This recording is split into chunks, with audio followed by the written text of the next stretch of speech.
நீங்க நண்பர்களோடு உரையாடும்போது என்ன மாரியான விஷயங்கள்லாம் பேசுவீங்க? இப்போ உதாரணத்துக்கு போய் ஃப்ரெண்ட்ஸ் எல்லாம் நாங்க அந்த எடிட்டிங் ஆஃபீஸ்ல தான் உட்காந்துருப்போம். உட்காந்துட்டு இருக்கும்போது சும்மா டீய பத்தி மணிக்கணக்கா ஆஹா. பேசியிருப்போம். டீ குடிச்சிட்டு இருக்கும்போதே குடிச்சிட்டு, "வேணாம் வச்சுரு" அப்படின்னு. "என்னாச்சு?" அப்படின்னோனே, ம். "இல்ல அது ஒரே சரியா போல." இதுதான் நான் அப்பவே சொன்னேன். அங்க ஒரு டீ கடை இருக்கு. அந்த அண்ணன்ட்ட பாலும் நல்லா இருக்கும். அவரு டீ தூளுமே வேற ஏதோ ஒண்ணு போடுறாருன்னு. முன்னாடியே சொல்ல வேண்டியது தானே. ஏறலன்னு சொல்லு. இங்கேருந்து கிளம்பி அங்க போ வேண்டியது.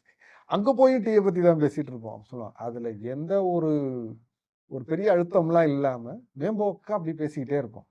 திடீர்னு எப்ப எதுவா மாறும்னு சொல்ல முடியாது. அப்படியே சினிமாக்குள்ள போகும். அப்படியே போகும். அப்படியே போகும். சின்ன வயசுல நாங்க ஃப்ரெண்ட்ஸ் எல்லாம் சேர்ந்து அங்க ஒரு ஒரு தடவ ஒரு ஒரு ஒரு மார்ஷல் ஜீப் எடுத்துட்டு இங்கேருந்து கீழக்கரை வரைக்கும் போனோம். போய் முயல்தீவுலலாம் போய் தங்கி புயல் அடிச்சு, கடல்ல அடிச்சுட்டு போயிருக்க வேண்டியது. அந்த மாரி பயங்கரமான ஒரு அனுபவத்த பேசுவோம். பழைய கேமரா, ஃபில்ம பத்தி பேசிட்டு இருப்போம். சரி வா ரொம்ப நேரமா பேசிட்டோம் தூங்குவோம்ன்னு சொல்லி ஒரு 8 பேர் உட்கார்ந்து ஒரு 20, 20 ரூம்ல உட்கார்ந்து தூங்கிட்டு இருப்போம். இப்படிதான் சார் போகும்.